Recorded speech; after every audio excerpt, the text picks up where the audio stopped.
सड़ी गली व्यवस्था के खिलाफ एक खोजी पत्रकार की सत्ता से बगावत देखना चाहते हैं तो हमारे चैनल को लाइक, सब्सक्राइब और शेयर करना न भूलें।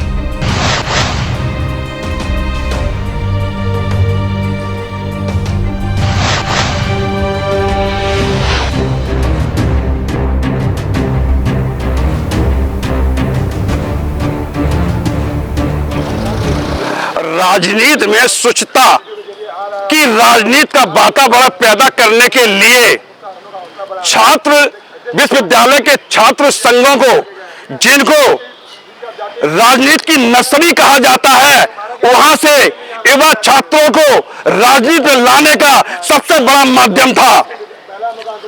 न जाने कितने छात्र राजनीति से निकलने वाले नेताओं ने, छात्र नेताओं ने राज्य की राजनीति में और देश की राजनीति में अपना बहुत बड़ा योगदान दिया है। 2007 में छात्र संगठन के चुनाव को इस आधार पर बना के रोक लगा दी गई कि छात्र राजनीति से गुंडे राजनीति में आ रहे हैं। मायावती सरकार थी और उनको इस बात के लिए गुमराह किया गया कि जो भी राजनीति में आज गुंडे आ रहे हैं, मवाली आ रहे हैं, वो छात्र राजनीति से निकल के आ रहे हैं। गुंडों के लिए एक बहुत बड़ा प्लेटफॉर्म बन गया है। उत्तर प्रदेश के विश्वविद्यालयों की छात्र राजनीति के अड्डे बन गए हैं। इस आधार पर रोक लगा दी गई। तब से लगातार छात्र संघ के चुनाव में रोक लगी हुई है। अनगिनत छात्र नेता हर बार इस बात के लिए आंदोलन करते हैं छात्र संघ के चुनाव बहाल किए जाए। अगर छात्र संगठनों के चुनाव पर इसी तरह रोक लगी रही तो फिर नेता का बेटा नेता बनेगा, विधायक का बेटा विधायक बनेगा, मंत्री का बेटा मंत्री बनेगा, जो लगातार 15 सालों से देखने में आ रहा है। आजम खान जैसा व्यक्ति जो उत्तर प्रदेश की राजनीति को धुरी रहा है, वो भी अलीगढ़ मुस्लिम यूनिवर्सिटी से छात्र नेता के रूप में भर के आए। लेकिन जब छात्र संगठनों पे रोक लगा दी गई तो वही आजम खान की पत्नी राज्यसभा के लिए चुनी जाती है, उनका बेटा विधायक के लिए चुना जाता है और ये परंपरा बनती जा रही है। ये कितनी विडंबना की बात है।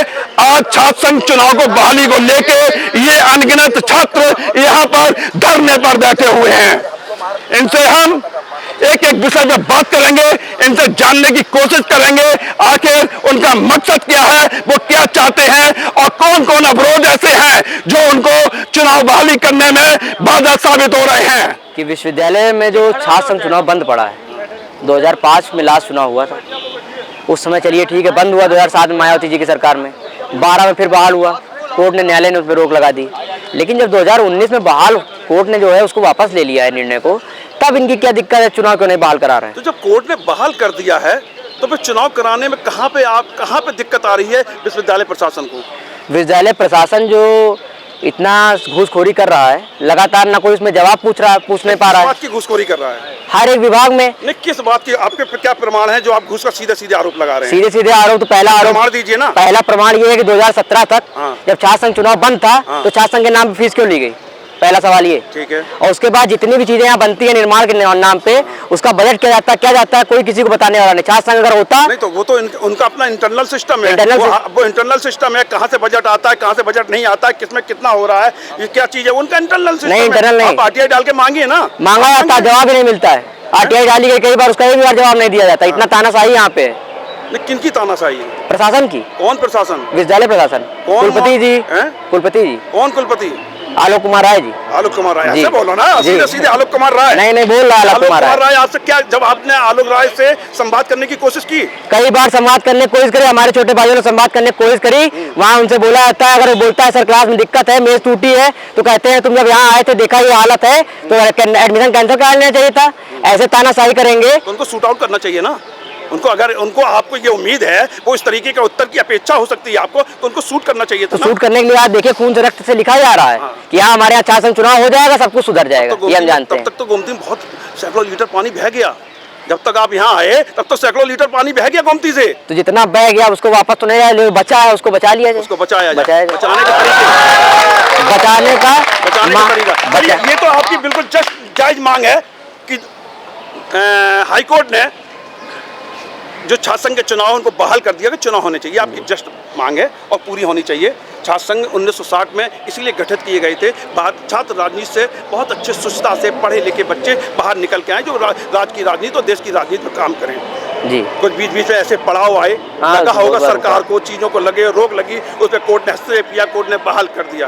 ये तो आपकी जायज मांग है और चुनाव होने चाहिए। लेकिन जो आप सीधा सीधा आरोप लगा रहे हैं, लुट गया, चला गया, उसकी प्रामाणिकता बताइए ना। प्रामाणिकता की बात अगर करी जाए, देखिए मैंने कहा आप राजनीति में, छात्र राजनीति में, कल को आप राज्य की राजनीति में आएंगे, परसों क्या कहिए देश की राजनीति में आएंगे। जब भी आरोप लगाइए प्रामाणिकता के साथ लगाइए, वजन मिलेगा, उसका वेटेज लगेगा, एक एक शब्द का आपको सुनवाया जाएगा। प्रामाणिकता की बात करते हैं, न्यायालय द्वारा जो रिट थी अगर छात्र संघ चुनाव पे, उसका 2019 में वापस हो गई दिसंबर में, वो है। अभी 2022 में विधानसभा सत्र में जब अतुल प्रधान जी ने पूछा छात्र संघ चुनाव क्यों नहीं कराया जा रहा है राज्य विश्वविद्यालय में, तो माननीय संसदीय कार्य मंत्री सुरेश खन्ना जी ने कहा कि हर एक विश्वविद्यालय पत्र संख्या सब कुछ रिपोर्ट हम लोगों के पास है मौजूद, कहिए तो अभी दिखा दूं। दीजिए शासनादेश, ये एक शासनादेश है जो संसदीय कार्य मंत्री सुरेश खन्ना जी ने जारी किया था कि जिस विश्वविद्यालयों के जो छात्र संघ चुनाव हैं, हाई कोर्ट ने उनको बहाल कर दिया है, चुनाव होने चाहिए।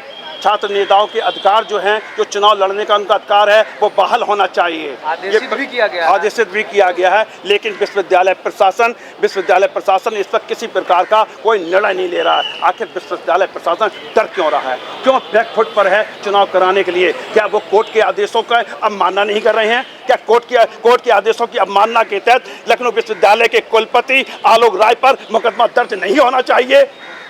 आखिर कौन ऐसी बैकिंग है आलोक राय के ऊपर जो कोर्ट के आदेशों का पालन नहीं किया जा रहा है?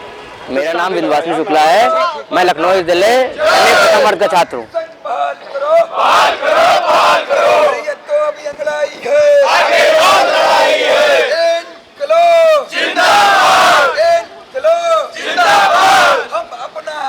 मांगते नहीं किसी से भीख मांगते, हम अपना अधिकार मांगते नहीं किसी से भीख मांगते। आवाज तो